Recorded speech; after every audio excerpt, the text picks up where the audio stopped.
বন্ধুসকল স্বাগতম জনাইছোঁ মোৰ ইউটিউব চেনেললৈ। আজি এটা বিশেষ ভিডিঅ' আপোনালোকৰ ওচৰলৈ লৈ আহিছোঁ। অসম চৰকাৰে যিবিলাক চাকৰিৰ কাৰণে ষ্টেণ্ডাৰ্ড ফৰ্ম ফিল আপ কৰিব লগা হয়, এই ফৰ্মখন আছে Assam gazette part 9 standard form. সকলো চাকৰিৰ কাৰণে একচেপ্টেড হয় আৰু APSC কিছুমান চাকৰি DR হয়, ডাইৰেক্ট ৰিক্ৰুইটমেণ্ট, সেইখন ফৰ্ম অলপ বেলেগ। এই ষ্টেণ্ডাৰ্ড ফৰ্মখন চাকৰিৰ কাৰণে প্ৰযোজ্য আৰু ষ্টেণ্ডাৰ্ড ফৰ্মখন ফিল আপ প্ৰপাৰলি কেনেকৈ কৰিব লাগে চাওঁ আহকচোন। এইখন হৈছে ষ্টেণ্ডাৰ্ড এপ্লিকেশ্যন ফৰ্ম। যিয়ে দেখিছে আপোনালোকে বহুত কিবা কিবি আছে, কেনেকৈ ফিল আপ কৰিব লাগে প্ৰত্যেকটো পইণ্ট শুদ্ধভাৱে দেখাম। ভিডিঅ'টো শেষলৈকে চাই থাকিব। আৰু আছাম গভৰ্ণমেণ্ট ফৰ্মখন কেনেকৈ ডাউনলোড কৰিব মই তলত দি দিম, ডেছক্ৰিপশ্যনত আপোনালোকে ডাউনলোড কৰি ল'ব পাৰিব। এতিয়া চাওঁ আহক।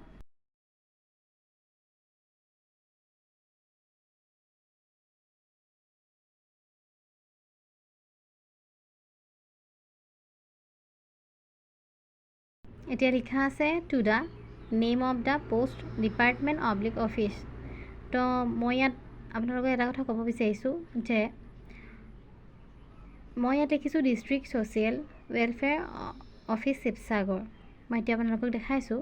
তো আপোনালোকে ইয়াত কি কৰিব পাৰে, নিজে এডভাৰটাইজমেণ্টখন য'ত ওলাইছে পষ্ট, যেনেকৈ DC ধৰি লওক, যদি DC তাত ওলাইছে তো ডেপুটি কমিশ্যনাৰ ওপৰত আপোনালোকে দিব পাৰে আৰু আমি এড্ৰেছিং কৰি তেওঁলোকৰ ওচৰত আমি জমা দিব লাগিব। তাৰপিছত নেম অফ দ্য পোষ্ট, যি পষ্টত আপোনালোকে এপ্লাই কৰিব, যেনে ধৰি লওক মই ইয়াত দেখিছোঁ পষ্টত এছিষ্টেণ্ট কম ডাটা এণ্ট্ৰি অপাৰেটৰ। তো আপোনালোকে যি পষ্টত এপ্লাই কৰিব সেইটো আপুনি তাত বহাই দিব। তাৰপিছত আহিলে ডিপাৰ্টমেণ্ট অব্লিক অফিচ। আপোনালোকে যদি হেল্থৰ ওলায়, হেল্থ চাকৰি বা NACM কিবা ওলায়, তেতিয়া আপুনি এই ডিপাৰ্টমেণ্টটো হেল্থ লিখিব লাগিব। তাৰপিছত ডিপাৰ্টমেণ্টৰ আৰু লিখিব পাৰিব যে ward boy, nurse, staff nurse, তেনেকৈ আপোনালোকে লিখিব পাৰিব। যিয়ে নহওক আপোনালোকে সেইখিনি বস্তু লিখিব লাগিব। ইয়াৰ পাছৰ পইণ্টটো আহিলে 1 name in full block letter. এইটো মনত থ'ব যে আপোনালোকে স্মল লেটাৰ নিলিখিব, মানে কেপিটেল লেটাৰ গোটেইখিনি ফৰ্ম ফিল আপ কৰিব লাগিব। তাৰপিছত আহিল যে ছেকেণ্ড পইণ্টটোত আহিলে মন কৰিব প্ৰেজেণ্ট এড্ৰেছ বুলি আছে। কি হ'ব পাৰে? আপোনালোকৰ ঘৰ ধেমাজি, লখিমপুৰ বা গুৱাহাটী যিকোনো জেগাত আপোনালোকে থাকিব পাৰে। প্ৰেজেণ্ট এড্ৰেছটো আপোনালোকৰ বৰ্তমান য'ত আছে সেই এড্ৰেছটো আপোনালোকে লিখিব লাগিব। তাৰ মন কৰিব 3 নম্বৰত আহিছে পাৰ্মানেণ্ট এড্ৰেছ।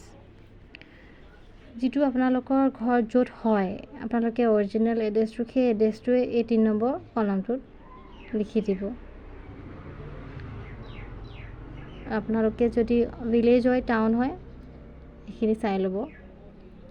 আৰু 4 নম্বৰতে চবেই জানেই ফাদাৰ্ছ নেম এণ্ড এড্ৰেছ, আপোনালোকৰ দেউতাকৰ নাম আৰু আপোনালোকৰ ফুল এড্ৰেছটো আপোনালোকে ইয়াত মেনশ্যন কৰি দিব। তাৰ পাছত আহিলে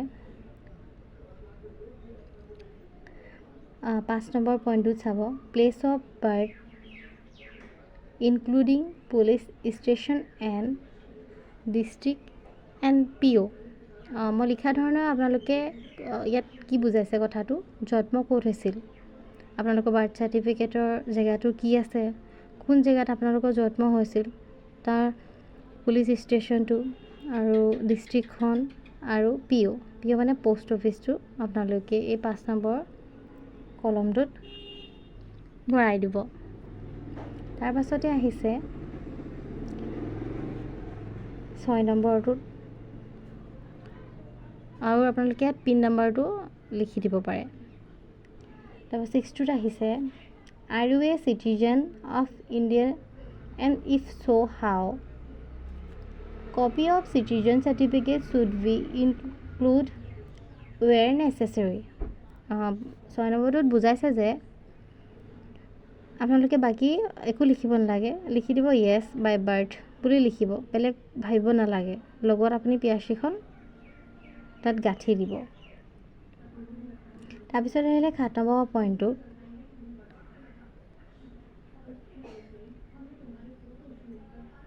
education qualification and also' the name of and full address. মানে আপোনালোকে যি পঢ়ি আছে, ধৰি লওক 8 পাছ হওক, 10 পাছ হওক বা বিভিন্ন কোৱালিফিকেশ্যনৰ দৰকাৰ হয়। আপোনালোকৰ কোৱালিফিকেশ্যন বেলেগ বেলেগো হ'ব পাৰে, যেনেকৈ ধৰক BA PhD কৰি আছে, যি কৰিছে ইয়াত লিখিব। তাৰপিছত আপোনালোকে কলেজ বা ইউনিভাৰ্চিটিখনৰ নামটো মেনশ্যন কৰি দিব। তাৰপিছত আহিলে 8 নম্বৰ পইণ্ট, আদাৰ কোৱালিফিকেশ্যন। ধৰি লওক আপোনালোকে নিজৰ পঢ়া বাদ দিও যি কামত আপোনালোকে মানে কোৰ্চ কৰিছে, প্ৰফেচনেল কোৰ্চ, কম্পিউটাৰ ট্ৰেইনিং হওক বা DPT হওক বা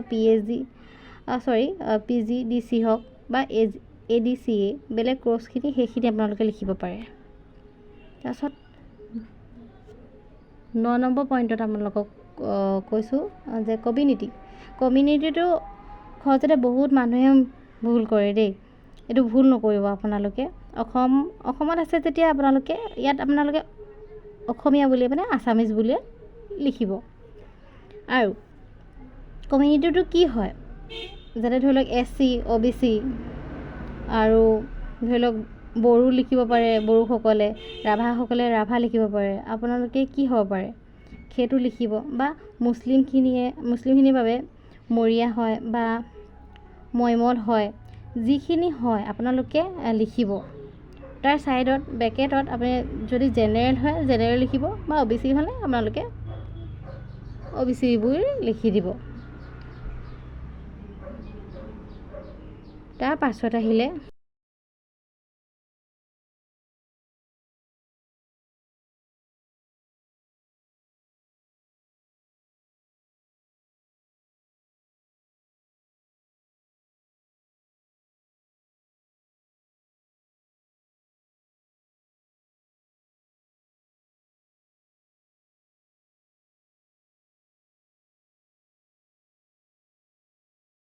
ন নম্বৰ কলমৰ এইটো ষ্টেট ইয়ৰ ৰিলিজন, যে যদি হিন্দু হয় আপোনালোকে হিন্দু লিখিব, যদি মুছলিম হয় আপুনি মুছলিম বুলি লিখি দিব পাৰিব। তাৰপিছত আহিলে বিটোত কি কৈছে, are you a member of scheduled caste scheduled tribe. যদি আপোনালোকে SC হয় SC লিখিব, যদি ST হয় ST লিখিব। যদি আপোনালোকে ইয়াৰ মতে যিকোনো কাষ্টৰ নহয় তেনেহ'লে আপুনি চিম্পল ন' বুলি লিখি দিব পাৰে। তো 10 নম্বৰ পইণ্টত আহিছে as on the 1 January 20 according to SSLC certificate copy of. এইখিনি মানে বুজাইছে আপোনালোকৰ যে আপোনালোকে এডভাৰটাইজমেণ্টখন চাই ল'ব। এই যে লিখা আছে 1 জানুৱাৰী, তো তাত কি আপোনাৰ ডেট আছে মানে সেই ডেটটো আপোনালোকে চাই ল'ব। ক'বলৈ গ'লে 2026 হ'ব। আপোনালোকৰ যেতিয়া ওলায় তেতিয়া আপোনালোকে এই ডেটটো চাই ল'ব। আৰু আপোনালোকৰ এজটো কেনেকৈ কৰিব, 1/1/2026 নিজৰ ডেট অফ বাৰ্থটো সেইখিনি মানে আপোনালোকে কেলকুলেটাৰ মাৰি আপোনালোকে এজটো চাই ল'ব। তো মই আপোনালোকৰ XXY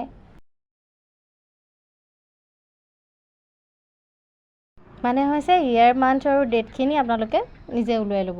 তাৰপিছত 11 আহিছে প্ৰেজেণ্ট অকুপেশ্যন ইফ এনি। যদি আপুনি কিবা কৰি আছে তেনেহ'লে য়েছ দিব, যদি নাই কৰা ন' দিব, চিম্পলি ন' বুলি লিখিব।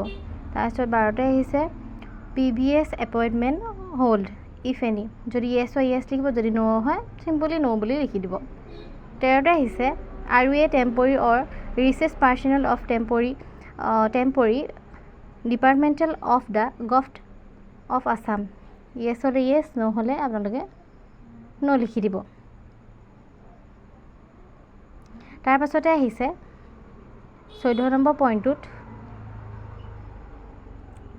R you a train in or a member of the national cadet groups of territory army or state home guards and civil defence volunteers if so' give particulars. মানে এইটোত আপোনাক বুজাইছে আপোনালোকে ক'ৰবাত ট্ৰেইনিং লৈ থৈছে নেকি, মানে ধৰি লওক আপোনালোকে আৰ্মি হওক, NCCত হওক, আৰু ধৰি লওক হোমগাৰ্ডৰ মানে ভলেণ্টিয়াৰ হিচাপে, তো চিভিল ডিফেন্সত হওক।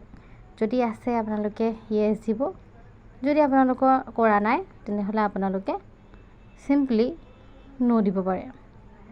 আৰু একদম মষ্ট ইম্পৰ্টেণ্ট 15 নম্বৰটো এই নাম্বাৰটো আপোনালোকে মানে এই কলমটো আপোনালোকে ভালকৈ মানে ফিল আপ কৰিব লাগিব, কিয়নো ইয়াত দিয়া আছে এমপ্লয়মেণ্ট এক্সচেঞ্জ ৰেজিষ্ট্ৰেশ্যন নং। তো ইয়াত আপোনালোকে কি হয়, বহুত মানুহে মানে এইটো ইম্পৰ্টেণ্ট হয় আপোনালোকৰ, আৰু বহুত মানুহে এইটো মানে ভুল কৰে। কিয় কৰে, যদি আপোনালোকে চাওক এমপ্লয়মেণ্ট ৰেজিষ্ট্ৰেশ্যন নংটো নহ'লে এপ্লাই কোনো চাকৰিত কৰিব নোৱাৰে। খালী ৰাখিলে সেই আপোনাৰ এক্সাম ৰিজেক্ট হৈ যাব। এইটো মই ডেমো হিচাপে এটা কাৰ্ডৰ নাম্বাৰ লিখি থৈছোঁ।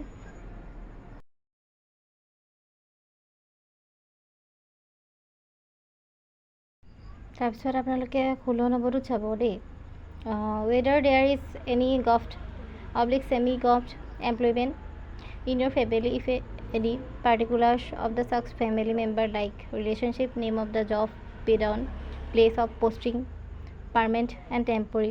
মানে ইয়াত আপোনালোকৰ কি কোৱা হৈছে, 16 নম্বৰ পইণ্টত কোৱা হৈছে যে আপোনালোকৰ যদি ফেমিলি মেম্বাৰত যদি কোনোবা গভট বা ছেমি গভটৰ কোনোবা এমপ্লয়মেণ্ট কোনোবা আছে, তেনেহ'লে আপোনালোকে য়েছ বা য়েছ লিখিব। যদি আপোনালোকৰ নকৰে তো পে ডাউনত লিখি দিব নাই বুলি, চিম্পলি ন' বুলি আপোনালোকে ইয়াত মেনশ্যন কৰি দিব পাৰে। তাৰপিছত আহিছে 17 17 নম্বৰটো চাব, family income certificate for the Gaon Panchayat DC SDO circle officer to be furnished. মানে ইয়াত আপোনালোকক কি বুজাইছে যে 17 নম্বৰটোত যদি ইনকম চাৰ্টিফিকেট লাগে নেকি বুলি হ'লে ভালকৈ চাব। যদি ইনকম চাৰ্টিফিকেট নালাগে, এডভাৰটাইজমেণ্টটোত যদি উল্লেখ নাই, তেনেহ'লে আপোনালোকে নালাগে দিবলৈ। এক্সামিনেশ্যন চেণ্টাৰটো যদি আপোনালোকৰ এডভাৰটাইজমেণ্টখনত আছে যে এডভাৰটাইজমেণ্টটো ডিষ্ট্ৰিক্টখিনি চুজ কৰিব পৰাকৈ, তেনেহ'লে আপোনালোকে চুজ কৰি ল'ব। যদি আপোনালোকে এডভাৰটাইজমেণ্টখনত নাই ডিষ্ট্ৰিক্ট চুজ কৰিবলৈ, তেনেহ'লে আপোনাৰ তাত আপোনালোকে এইটো একো হেৰি কৰিব নালাগে, লিখিব নালাগে, খালীকৈ এনেকৈ থৈ দিব। তাৰপিছত আহিলে I am candidate for the post this and the straight above order to the best of my knowledge and যিকোনো পোষ্ট আপোনালোকে লয় তাত আপোনালোকে লিখি দিব, যেনেকৈ মই আপোনালোকৰ ওপৰত লিখা মতে দেই, ওপৰত চাব আপোনালোকে to the name of the post. তো মই এছিষ্টেণ্ট কাম ডাটা এণ্ট্ৰি অপাৰেটৰ দিছোঁ। আপোনালোকে যি পষ্টৰ দিছে আপোনালোকে সেইখিনি আপোনালোকে দিব পাৰে। তাৰপিছত ট্ৰেজাৰী চেলান বুলি আহিছে, কি আহিছে ৰ'ব দেই এক ছেকেণ্ড চাব। এই ট্ৰেজাৰী চেলান অফ ৰুপিজ, সেইটোত আপোনালোকে কি কৰিব যে যদি এডভাৰটাইজমেণ্টখন দিয়া আছে ট্ৰেজাৰী চেলানখন কাটিবলৈ, তেনেহ'লে আপোনালোকে 250 বা 150ত ইয়াত লিখি দিব, মানে কাটি মেলি।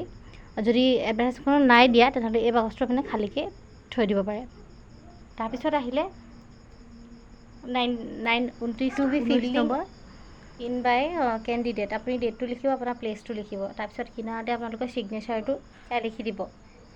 তাৰপিছত আপোনাৰ ৰাইট ছাইডে আপোনালোকে পাছপোৰ্ট ফটো চাইজ এখন লিখি দিব। তাৰপাছত আপোনালোকে কি কৰিব, যেতিয়া গোটেই ষ্টেটাৰ ফৰ্ম এপ্লিকেশ্যনখন যেতিয়া আপোনাৰ ফিল আপ কৰি হৈ যায়, তেতিয়া আপুনি গোটেই মানে এডভাৰটাইজমেণ্টখনৰ ডকুমেণ্টখিনি যি দিয়া আছে সেই ডকুমেণ্টখিনি গাঁঠি পেলাই এটা খামত ভৰাই দিব।